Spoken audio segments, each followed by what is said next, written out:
host for today. And I would also like to thank my partner Alexis for helping out in this debate. I would also like to thank the opposition, Justin and Andrew. Thank you. And I would like to also thank you guys, our audience, for coming out today and listening to our speeches. Global warming is real. It's a real issue, which is a fact. According to Merriam-Webster.com, the two key terms are global warming and real. With the definition I got from Merriam-Webster.com, global warming means temperatures rising due to greenhouse gases.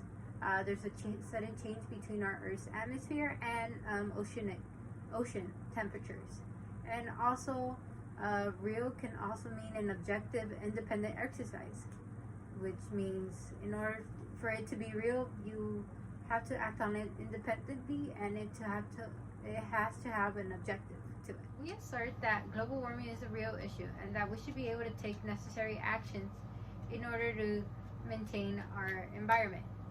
One of those ways is to be able to keep our pollution at a low level. Also, we should start spreading awareness to our countries about the situation, because we are all in this together and we should be able to get out of this situation together.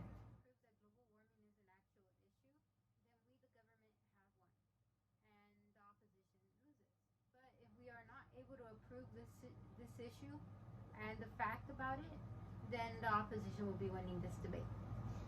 Also, our global warming is an actual cause. It has been like that for many years by now. And also, in order to save our planet, we have to make this issue aware throughout our countries, throughout our whole world. And to be able to do that, we have to make everyone believe that it's happening. Today, tomorrow, yesterday, it's happening. Before it's too late to be able to do an action about it. And also, if people are not believing about this situation, even though there's new evidence every day, then who are they going to believe now? Who are they believing in?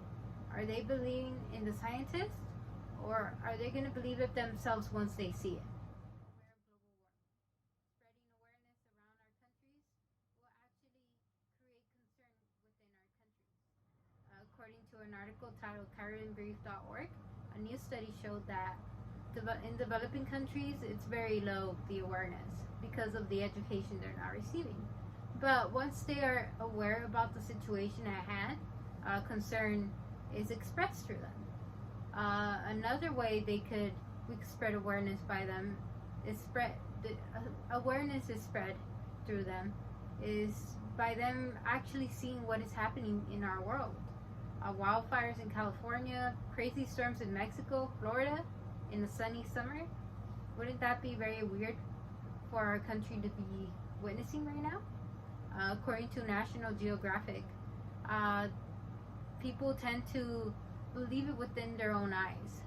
So they're visual learners, while some expect expert advice from scientists, from politicians that spread their opinions.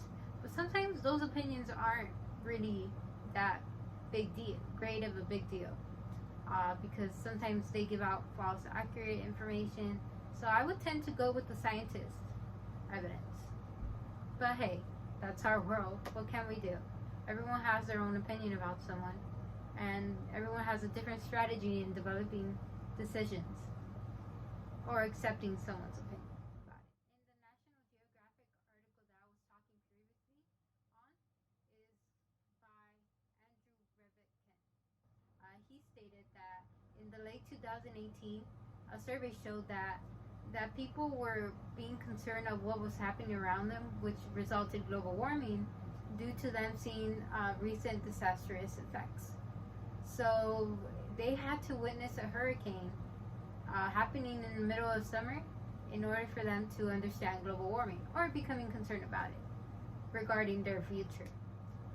In order to conserve our pollution right now, we need to take some necessary actions and promote some propositions to conserve some energy we are wasting right now. According to nationalgeo.com, it stated that the Paris Agreement in 2015 was made from pledges of countries from around the world that acknowledge the imperative to act on climate change. It takes a first step from leadership in order for the rest of us to continue the walk, for example. But you don't have to be a president of your own country, or you don't have to be a somewhat leader to start. You could do it at your own home, with some cost at first, but everyone could do it, right? I believe so. People could start using electric cars instead of cars that burn fossil fuels in order to conserve energy. Also, using mass transportation is one of the biggest things to do instead of using your own car. Also, switching to renewable sources such as solar and wind energy will be a great help too for our environment. Now, I know these sources may cost a little, but at the end, it's going to be a great worth to our value of our planet. We would be able to conserve more energy. We would be able to promote sustainability to our environment, and we can have a better. Politicians have the blame for this global warming crisis because they are sometimes influencing the people's opinions regarding the issue, even though they don't carry the accurate evidence at all times. Global warming is a real issue, believe it or not. Many stuff are happening around us. If we look closely, you can notice that it's impacting everyone's life. And in order for us to fix that, we should be able to spread awareness to all the countries in need, and to bring some concern about global warming, and also being able to develop more renewable sources to everyone, and to have a stable economy, and to be able to afford these solar and wind power. And also, if we can't solve climate change right now, when are we? Are we going to do it when it's already too late, when we have to move to another planet and destroy that too? Vote for the government.